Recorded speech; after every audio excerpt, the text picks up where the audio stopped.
आज हमारा लेसन है इंग्लिश 9th क्लास से चैप्टर 6 का लास्ट पैराग्राफ जो है 12 और 13 वैल्यू ऑफ टाइम से।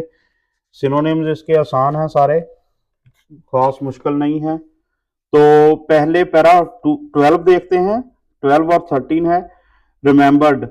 एक तो ये स्पेलिंग जो है ये मिस्टेक हो सकती है, स्टूडेंट इसमें मिस्टेक करते हैं, कहीं ना कहीं ए लगा देंगे। सभी के सभी स्पेलिंग में ई आएगा हर जगह इसके अंदर। रिमेंबर्ड मतलब याद रखा, रिकॉल्ड केप्ट इन माइंड जहन में रखा, याद रखा। बिकेम बन गया, टर्नड इनटू चेंज इनटू, ठीक। कंटिन्यूड जारी रहा, कैरीड ऑन, परसिस्टेड, परसिस्टेड या कैरीड ऑन, जो इजी हो वो याद कर लें, लेकिन पता हो आपको कि ये है क्या। रेस्ट, रेस्ट का मतलब जो है वो है बाकी, रिमाइंडर, बाकी बचने वाला या बाकी। लेकिन यहां पूरी लिख के पूरी जिंदगी, रेस्ट ऑफ लाइफ है तो पूरी जिंदगी के साथ भी ट्रांसलेशन की जा सकती है, बाकी के साथ भी, दोनों तरह हो सकता है ये।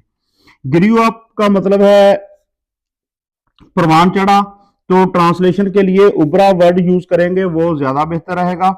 Matured, developed. पैरा जो है 13 वो है चेरिश्ड। चेरिश्ड जो है कीमती, पसंदीदा, ऐसी चीज जो किसी को बहुत प्यारी हो, अजीज हो, उसके लिए चेरिश्ड इस्तेमाल होता है। तो वैल्यूड, बिलव्ड, तो यहां जो है टेल के साथ है तो कीमती कह लें या मुतासर कुन कह लें, दोनों तरह हो सकता है ये। रिमाइंड याद दिलाना, रिकॉल, नोटिफाई, याद दिलाना, नोटिफाई याद दिलाना होता है, रिकॉल याद रखना। वाइजली दानाई से, समझदारी से, ठीक, दानाई से या समझदारी से, दानिशमंदी से, कोई भी इसकी हो सकती है translation. Intelligently, sensibly, intelligently, sensibly इसके आसान है सिनोनिम्स। अब जो है पैराग्राफ स्टार्ट करते हैं 12। फ्रॉम दैट डे ऑन, इतना जो है पार्ट इसका ट्रांसलेशन ही अलग से है। From say that day on, उस दिन से, सिंपल इसकी ट्रांसलेशन होगी उस दिन से। फ्रॉम दैट डे ऑन, उस दिन से क्या हुआ, तसीर रिमेंबर्ड, तसीर ने याद रखा, रिमेंबर्ड याद रखा, ठीक। क्या चीज, हिज ग्रैंडफादर्स वाइज वर्ड्स, एक नंबर पे चीज क्या है, his grandfathers wise words, wise words.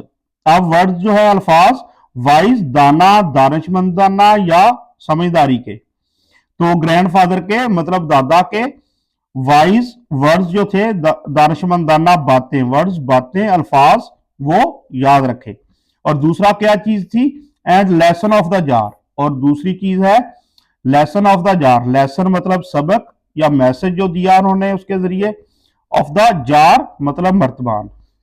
उस दिन से, फ्रॉम दैट डे ऑन, उस दिन से तसीन ने अपने दादा की दानिशमंदाना बातों, ठीक है, वाइज वर्ड्स।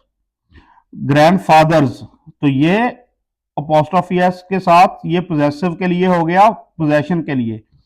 दादा की, ठीक, तसीन ने अपने दादा की दानिशमंदाना बातों और मर्तबान के सबक को, ठीक है, लेसन ऑफ द जार, मर्तबान के सबक को क्या किया, याद रखा, रिमेंबर्ड, ये हो गया।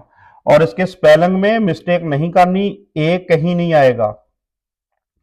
अब ये हो गई वर्ब की second form, simple past tense हो गया, और वाइज जो है ये हो गया एडजेक्टिव, और वर्ब जो है ये नाउन है, और इस नाउन को ये एक्सप्लेन कर रहे हैं, ये वाइज जो है कि वर्ड्स कैसे थे वो। लेसन नाउन है, जार नाउन है सिंपली, और इसके अंदर कुछ नहीं सेंटेंस के अंदर। He became a master of time management, he became बन गया, ठीक, ही बिकेम का मतलब वो बन गया, क्या बन गया, मास्टर, माहर, ठीक, किस चीज का, ऑफ टाइम मैनेजमेंट, ठीक है, वक्त के इंतजाम का माहर। टाइम मैनेजमेंट, वक्त का इंतजाम, उसका क्या बन गया, माहर। सिंपल सेंटेंस है, he became master of time management, वो वक्त के इंतजाम में माहर बन गया, वक्त के इंतजाम में माहर, टाइम मैनेजमेंट में मास्टर, ठीक, बिकेम बन गया, वो वक्त के इंतजाम में माहर बन गया। टाइम मैनेजमेंट हो गया, वक्त का इंतजाम, मास्टर ये रिपीट हो गया। एंड द लेसन, अब ये क्या है, द लेसन, लेसन के साथ उसने द यूज किया है, द लेसन ही लर्नड, और वो सबक, द लेसन को हम ट्रांसलेट करेंगे और वो सबक, ठीक। ही लर्नट, जो उसने सीखा था, ही लर्नट, ये लर्नट जो है ये वर्ब की सेकंड फॉर्म है, लर्न के एंड पे टी लगा के लर्नट है सेकंड फॉर्म। तो और वो सबक जो उसने सीखा था, एंड द लेसन ही लर्नट, यहां तक हो गया। अब क्या है कंटिन्यूड, कंटिन्यू का मतलब क्या है, जारी रखना या जारी रखा। टू गाइड, गाइड होता है रहनुमाई करना, टू गाइड, ये टू के बाद फर्स्ट फॉर्म वर्ब की इन्फिनिटिव बन गया। हिम, उसे, प्रोनाउन हो गया objective case. Through preposition, through मतलब में से या थ्रू में। रेस्ट ऑफ हिज लाइफ, उसकी पूरी जिंदगी, बाकी जिंदगी, रेस्ट बाकी, ऑफ हिज लाइफ उसकी पूरी जिंदगी में या बाकी जिंदगी में, ठीक। उसको कंटिन्यू मतलब करता रहा, क्या चीज, गाइड रहनुमाई। और क्या ये कौन किसने किया, सबक ने। और सबक कौन सा, ही लर्नड। और वो सबक जो उसने सीखा था उसकी बाकी जिंदगी में, बाकी जिंदगी में अगर अगर किसी ने पूरी जिंदगी लिखा है तो वो भी लिखा जाएगा, वो भी ठीक होगा, दोनों में से जौन सा मर्जी हो जाए। इसकी बाकी जिंदगी में उसकी रहनुमाई करता रहा, तो ये रिपीट हो गया, सॉरी, उसकी रहनुमाई करता रहा। कंटिन्यू टू गाइड, तो ये कंटिन्यू रहा, मसलन ये सिलसिला मुसलसल रहा, रुका नहीं, कंटिन्यू रहा मतलब जारी रहा। ये कंटिन्यू टू गाइड, उसकी रहनुमाई करता रहा, ये पार्ट इतना हो जाएगा। ये उसके बाद ये प्रेपोजिशन नाउन, नाउन ये प्रोनाउन, उसके अंदर लेसन नाउन, बिकेम ये सेकंड फॉर्म है, सिंपल पास्ट टेंस है, तो सेकंड फॉर्म ये किसकी है, सॉरी ये है बिकम, बिकेम और फिर बिकम, बिकम बिकेम बिकम, ये इस तरह हो गई। मास्टर हो गया, माहर नाउन, टाइम मैनेजमेंट ये सारा नाउन है, प्रेपोजिशन हो गई। अच्छा कंटिन्यूड जो है ये वर्ब की सेकंड फॉर्म है, सिंपल, ये इन्फिनिटिव है, फर्स्ट फॉर्म से पहले टू लगाया है और इसके अंदर कुछ नहीं। ही ग्रीव अप, ग्रीव अप मतलब परवान चढ़ा, बड़ा हुआ। टू बी आ, कैसे, बी मतलब होना, to be a successful and happy, कैसा, इंडिविजुअल, इंडिविजुअल मतलब पर्सन, सिंपली इंडिविजुअल मतलब पर्सन, शख्स, सक्सेसफुल और हैप्पी, ठीक है, इंडिविजुअल। कैसे बड़ा हुआ, he grew up to be a successful and happy individual. अब ग्रीव अप जो है ये फ्रेजल वर्ब है, ठीक, ग्रीव अप फ्रेजल वर्ब है ये। अच्छा अब इसका ट्रांसलेशन हम करेंगे उबरा से, परवान चढ़ा, पला बड़ा की बजाय सबसे बेस्ट रहेगा वो एक कामयाब और खुशहाल शख्स बनकर, कामयाब सक्सेसफुल, खुशहाल हैप्पी, हैप्पी खुश भी लिख सकते हैं आप, या खुशहाल ज्यादा बेहतर रहेगा, वो एक कामयाब और खुशहाल शख्स बनकर उभरा। हमेशा, always making time for what truly mattered, हमेशा, ऑलवेज हमेशा, मेकिंग टाइम टाइम निकालता, मेकिंग टाइम का मतलब टाइम निकालना, वक्त निकालना, ठीक। फॉर के लिए, फॉर के लिए, व्हाट ट्रूली मैटर्ड, जो वाकई अहम था, ट्रूली मतलब वाकई, हकीकत में ट्रूली, लेकिन ट्रांसलेशन वाकया ही करेंगे। मैटर्ड मतलब अहम था, मैटर्ड ये सेकंड फॉर्म है, वाज इंपॉर्टेंट, समझ लें आप, इसका सिंपल ट्रांसलेशन समझ लें, वाज इंपॉर्टेंट जो कि अहम था, जो चीजें अहम थी।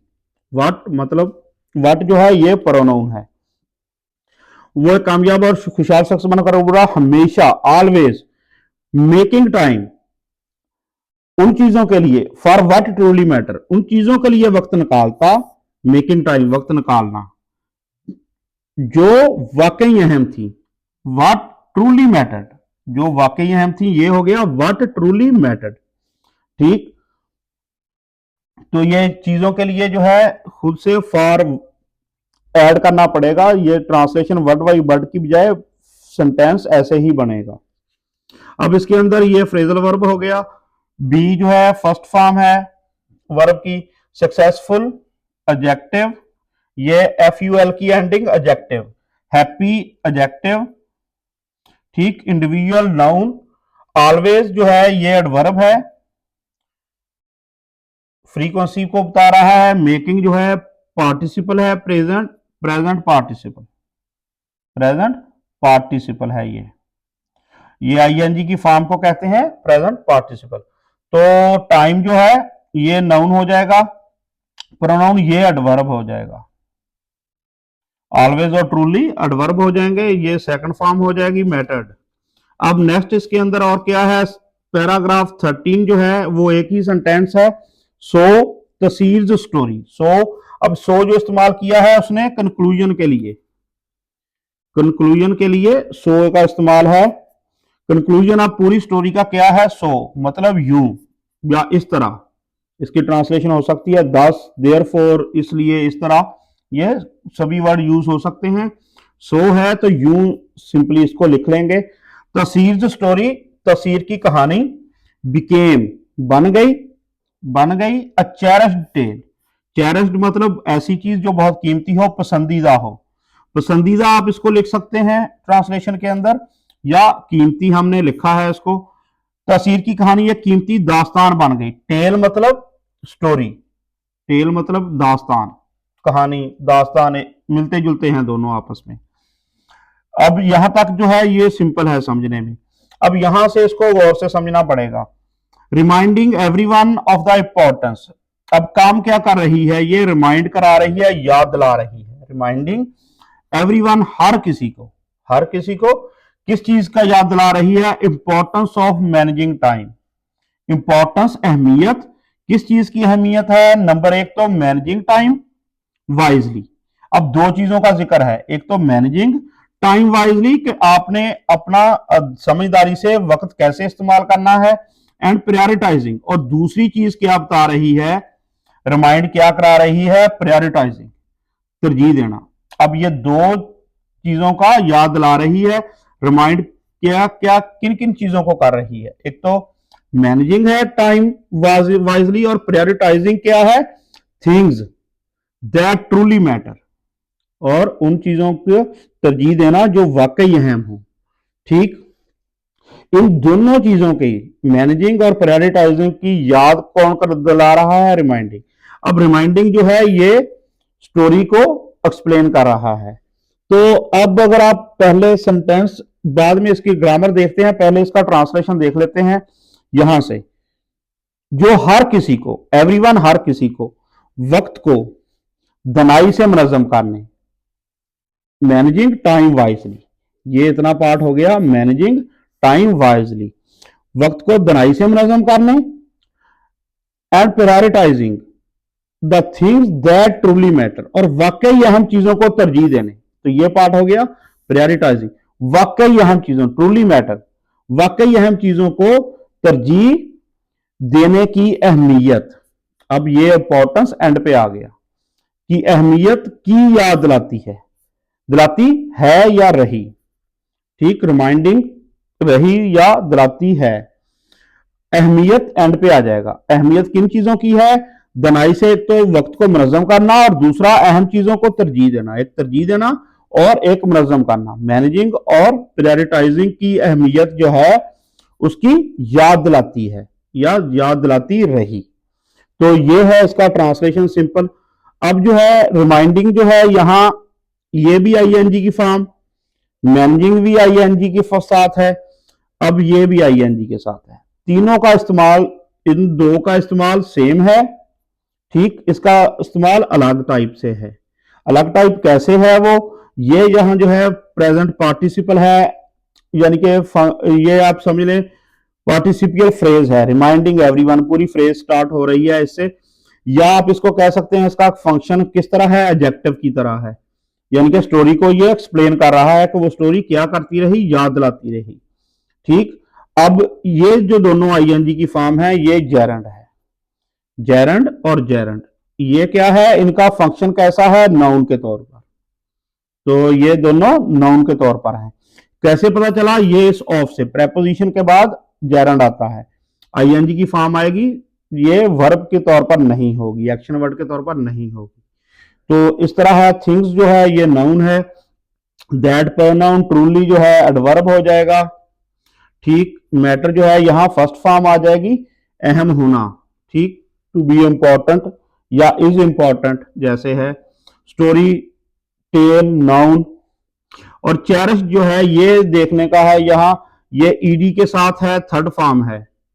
ठीक, वर्ब की थर्ड फॉर्म को कहते क्या है, पास्ट पार्टिसिपल, पास्ट पार्टिसिपल। और इसका फंक्शन यहां क्या है, फंक्शन ये यहां इसका क्या है, एडजेक्टिव के तौर पर है।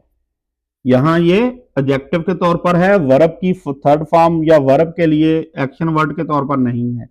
और ये बयान किसे कर रहा है, एडजेक्टिव टेल को। टेल नाउन जो है इसको एक्सप्लेन किया है, चेरिश्ड टेल्ड। ये ऐसे है सारा सेंटेंस जो है। एवरीवन जो है ये प्रोनाउन हो जाएगा, प्रोनाउन।